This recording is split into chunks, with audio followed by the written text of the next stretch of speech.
आज गावले बाजारात बांगडे, ते सुद्धा ताजे, एकदम फडफडीत, हिरव्या पातीचे. हिरव्या पातीचं बांगडो असताना तो चवीक भारी असता.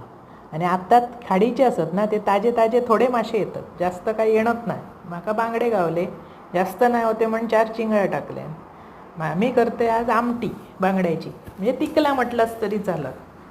तेव्हा घेतलं वाटपाक, खोबरा, कांदो, हळद, लाल तिखट, चिंच आणि धणे, त्याचं बारीक पेस्ट करून घेतलं. म्हणजे वाटप जा आपण माशाक करतो तसा. बांगड्याची चव इतकी भारी होती ना, असे आणा, करा, खावा, आवडतले तुमका. आणि आवडल्यास माझा चॅनल मात्र सबस्क्राईब करू विसरा नका. त्याच्यानंतर एका पातेल्यात घेतलं तेल, त्याच्यावर घातले कांदो परतून झाल्यावर वाटप घातलं, वरसून मीठ आणि उकळी इल्यावर मासे आणि 4 तिरफळा सोडलं. इथं तुम्ही कोथिंबीर घाला, नाही घातलास तरी चालत.